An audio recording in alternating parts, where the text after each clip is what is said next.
로마서 11장입니다.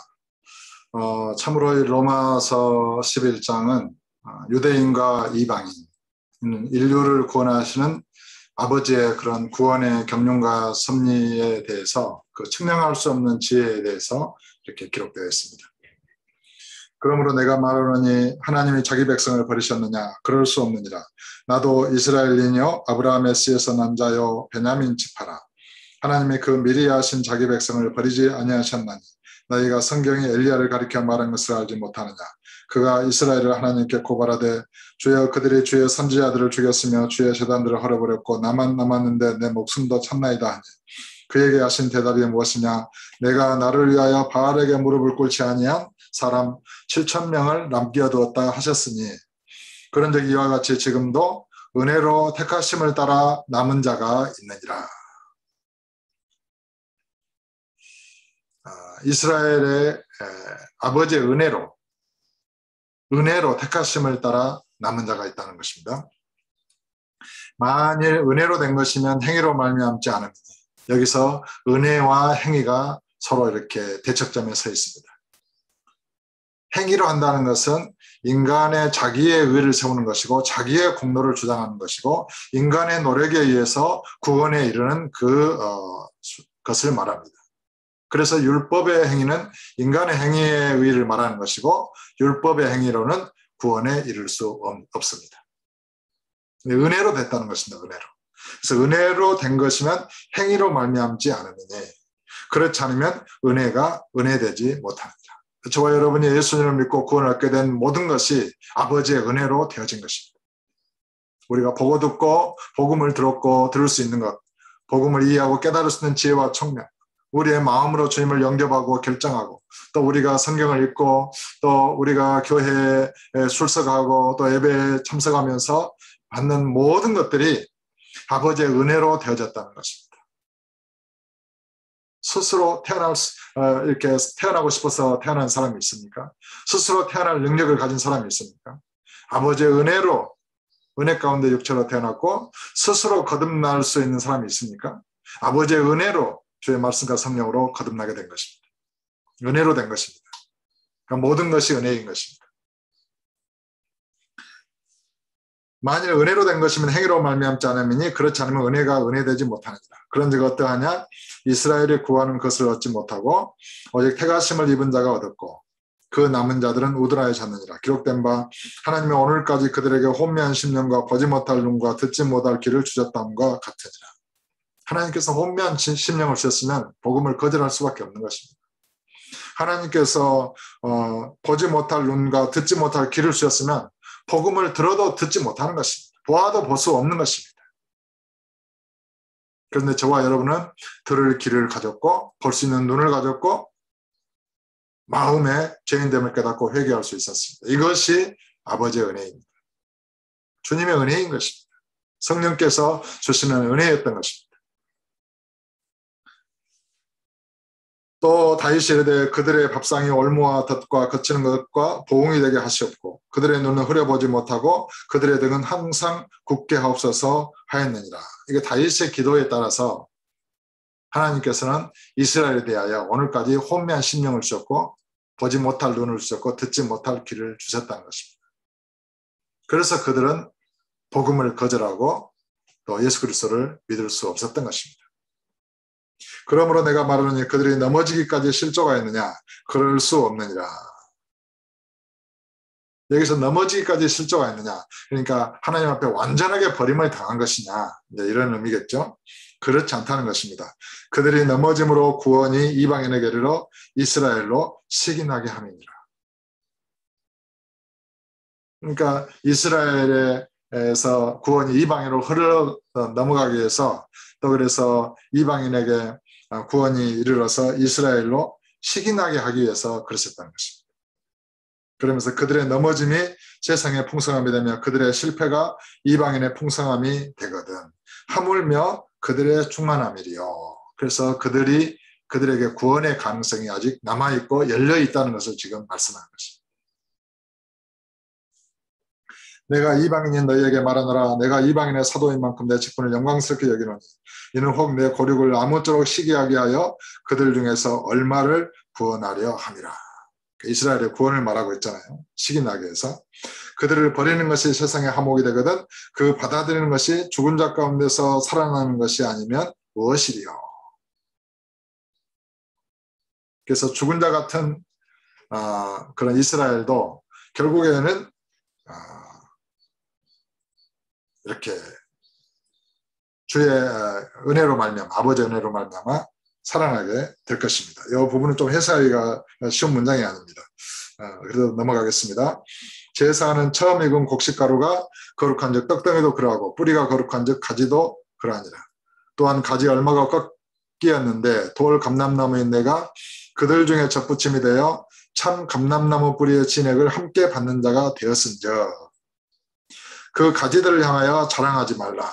자랑할지라도 내가 뿌리를 보존하는 것이 아니요 뿌리가 너를 보존하는 것이다. 그래서 유대인은 뿌리와 같고 우리는 거기로부터 붙여진 가지와 같다는 것입니다. 그래서 우리 뿌리를 향하여 자긍하지 말라는 것입니다. 이방인 우리는 아직 이렇게 유대인을 향하여 이스라엘을 향하여 자긍하지 말라는 것입니다.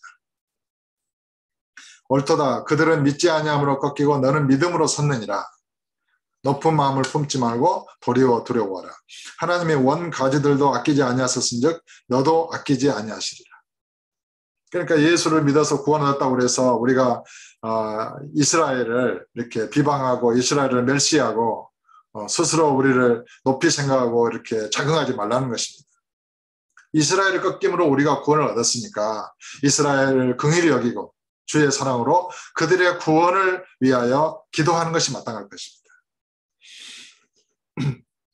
그러므로 하나님의 인자하심과 존엄하심을 보라. 넘어지는 자들에게는 존엄하심이 있으니 너희가 만일 하나님의 인자하심에 머물러 있으면 그 인자가 너희에게 있으리라. 그렇지 않으면 너도 지키는 바 되리라. 그래서 우리는 하나님의 그런 존엄하심 앞에 있는 것이 아니라 아버지의 인자하심 앞에 항상 그 은혜와 긍휼을 바라고 믿고 의지하여 서 있는 것입니다. 서 있어야 되는 것입니다. 그렇지 않으면 우리도 지킬 수 있다는 것입니다. 그들도 믿지 아니하는데 머무르지 아니하면 접붙임을 받으려니 이는 그들을 접붙일 능력이 하나님께 있습니다. 그들을 구원하실 능력이 주께 있습니다. 그들을 접붙일 능력은 주님께 있는 것입니다. 언제든지 이스라엘은 주께로 돌아올 수 있는 것입니다. 그러므로 그들을 향하여 자긍하지 말라는 것입니다. 내가 원 돌 감람나무에서 지킴을 받고 번성을 거슬러 좋은 감람나무의 접붙임을 받았으니 원 가지인 이 사람들이야 얼마나 더 자기 감람나무에 접붙이심을 받으랴. 그러니까 이스라엘의 구원의 가능성. 그 구원은 주님의 손에 있고 주의 은혜로 다시 접붙여질 가능성은 얼마든지 있다는 것입니다. 형제들아 너희가 스스로 지혜 있다면서 이 신들을 너희가 모르기를 내가 원하지 아니하는 이 신들은 이방인의 충만한 수가 들어오기까지 이스라엘의 덜은 우둔하게 된 것이다. 그리하여 온 이스라엘의 구원을 받으리라. 기록된 바 구원자가 시온에서 오사 야곱에게서 경건하지 않은 것을 돌이키시겠고 내가 그들의 죄를 없이 할 때에 그들에게 이루어질 내 언약이 이것이라 한것 같으니라. 복음으로 하면 그들이 너희로 말미암아 원수된 자요 택하심으로 하면 조상들로 말미암아 사랑을 입은 자라. 복음으로 하면 그들이 너희로 말미암아 원수된 자요. 그러니까 우리와 이스라엘이 이렇게 복음으로 인해서 원수된 자가 됐죠.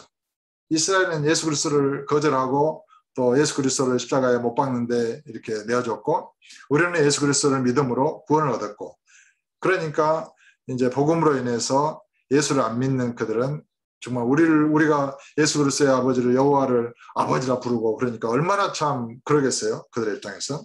그래서 복음으로 하면 그들이 너희로 말미암아 원수된 자요. 택하심으로 하면 은혜로 택함을 입었잖아요. 택하심으로 하면 조상들로 말미암아 사랑을 입은 자라. 예, 그들은 주의 사랑을 입은 자입니다. 택하심으로 하면. 예, 이게 참 택함과 복음. 그런데 하나님의 은사와 부르심에는 후회하심이 없느니라. 그래서 계속해서 사도 바울이 말씀하시는 요지는 이스라엘은 택하심으로 인해서 하나님의 사랑을 입은 자다. 지금 복음으로 인해서 우리와 원수된 관계에 있지만은 그들을 향해서 자긍하지 말고 그들을 불쌍히 여기시고 구원하실 능력이 주께 있으므로 그들의 구원을 위하여 어떤 기도하는 것이 마땅하다. 지금 이스라엘은 구원받을 가능성이 아직 남아있다. 이제 그런 것을 이렇게 논지를 펼치고 있다고 보여집니다. 그러면서 이 30절에 결정적으로 말씀하시죠. 너희가 전에는 하나님께 순종하지 아니하더니 이스라엘이 순종하지 아니함으로 이제 긍휼을 입었느니라. 이게 논리가 중요해요. 우리가 하나님 앞에 순종하지 그리스도 없이 하나님 앞에 거역한 이방인으로 살았죠. 그런데 이스라엘이 예수 그리스도를 거절하고 하나님을 거역함으로 인해서 그 은혜와 긍휼이 우리에게로 흘러들어왔어요. 그래서 우리가 긍휼을 입었어요. 우리가 긍휼을 입은 것은 이스라엘이 받아야 될 긍휼을 그들이 거절했기 때문에 우리에게 흘렀다는 것입니다. 즉 그런 논리예요. 너희가 전에는 하나님께 순종하지 아니하더니 이스라엘이 순종하지 아니함으로 이제 너희가 긍휼을 입었느니라. 이와 같이 이 사람들이 순종하지 아니하니 이제 이는 너희에게 베푸시는 긍휼로 이제 그들도 긍휼을 얻게 하려 하십니다. 이게 신비한 논리죠. 그러니까 우리를 거역하고 한 우리를 아버지께서 긍휼히 여기셔서 구원하신 것처럼 지금 거역하는 이스라엘도 우리에게 베푸시는 긍휼로 말미암아 그들에게도 동일하게 아버지께서 긍휼로 베풀어 주실 것이다. 지금 이것을 믿고 있는 것입니다. 이와 같이 이 사람들이 순종하지 아니하니 이는 너희에게 베푸시는 긍휼로 우리에게 베푸시는 긍휼로 지금 순종하지 아니하는 그 이스라엘도 긍휼을 얻게 하려 하십니다. 참 이런 그 신비로운 논리. 그래서 하나님이 모든 사람을 순종하지 아니하는 가운데 가두어 두심은 모든 사람에게 긍휼을 베풀려 하심이로다. 처음에는 이스라엘이 하나님께 순종했어요. 그 율법을 받았어요. 그러나 결국에는 그들 그리스도를 거역했죠. 하나님을 거역했죠. 그러나 이방인은 처음에는 하나님을 거역했어요. 그러나 그리스도를 받아들이고 하나님께 순종했어요. 그리고 지금의 이스라엘이 거역해요. 그리고 우리에게 베푸신 긍휼로 이스라엘에게도 긍휼을 베풀려 하신다는 것입니다. 그러면서 하나님의 모든 사람을 순종하지 아니하는 가운데 가두어 두셨다는 것. 이방인도 이스라엘도 순종하지 아니하는 가운데 있었어요. 거기에 아버지께서 긍휼을 베푸신 거예요. 즉 그 말입니다. 하나님의 모든 사람을 순종하지 아니하는 가운데 가두어 두시면 모든 사람에게 긍휼을 베풀려 하신 거다. 그래서 이 성경은 아버지의 긍휼하심. 이 긍휼은 어떤 그 여인의 우음하고 어떤 비슷한 어원의 뜻을 가지고 있다고 그래요. 그 깊이 아버지의 품에서 나오는 그런 사랑, 깊은 아버지의 사랑을 의미하는 것이죠. 아버지의 긍휼. 긍휼이 핵심입니다. 하나님은 사랑이십니다. 이 사랑이 핵심인 것입니다. 사랑받을 자격이 없고 아버지와 원수였고 진노를 받아 마땅한 죄nhân 우리를 향해서 그 베푸시는 아버지의 긍휼이 여기시는 그 사랑의 긍휼. 이것은 인간의 생각으로는 상상할 수 없는 것입니다. 측량할 수 없는 것입니다. 모든 사람을 순종하지 아니하는 가운데 가두어 두시면 모든 사람에게 긍휼을 베풀려 하십니다. 이 긍휼을 이해하지 않고서는 아버지의 사랑을 이해할 수 없는 것입니다. 내게 좋아하는 사람을 내가 사랑하고 그거는 진정한 긍휼 사랑이 아닙니다. 저 사람이 마땅히 저주받아 죽어야 되는데 그를 불쌍히 여기시는 아버지의 마음. 내가 마땅히 저주받아 죽임을 당하고 지옥불에 던져져야 되는데 나를 긍휼히 여기시는 아버지의 사랑. 그리스도를 통해서 나타나는 그 사랑. 그래서 아직 주님을 거역하고 있는 이스라엘을 긍휼히 여기는 주의 마음을 이해할 수 있게 되는 것입니다. 그래서 깊도다 하나님의 지혜와 지식에 풍성하며 그의 판단은 헤아리지 못할 것이며 그의 길은 찾지 못할 것이로다. 하나님의 길은 너무 깊고 오묘해서 찾지 못할 것이라는 것입니다. 헤아리지 못할 것이라는 것입니다. 분명히 저 사람이 지금 주를 거역하고 있어요. 안 될 것 같아요. 근데 어느 순간 나보다 앞서 있을 가능성도 있는 거예요. 나보다 더 깊이 회개하고 주님을 더 믿을 가능성은 얼마든지 있는 거예요. 그러니까 그들을 내가 불쌍히 여기고 긍휼히 여길지언정 그들 앞에서 나를 자극할 수 없다는 것입니다. 먼저 된 자가 나중되고 나중된 자가 먼저 될 자가 많으니라. 아버지의 은혜를 모르는 자들, 은혜를 받았으면서도 그것을 진실로 감사할 줄 모르고 그 은혜를 깨닫지 못하는 사람들은 이 신앙의 본질을 아직 모르는 것입니다. 주님을 믿는 그 은혜를 모르는 것입니다.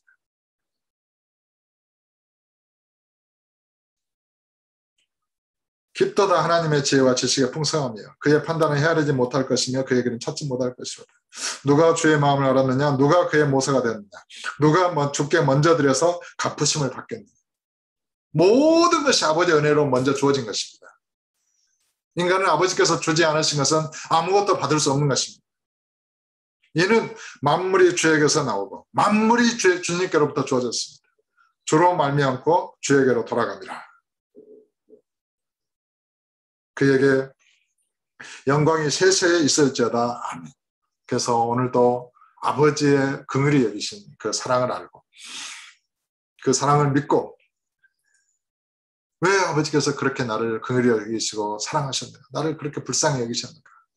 그 은혜를 알고 다른 사람을 불쌍히 여길 줄 아는, 긍휼히 여길 줄 아는 그 그리스도의 마음을 품고 오늘도 하루를 살아가는 저와 여러분 다 되시기를 예수 이름으로 축복합니다.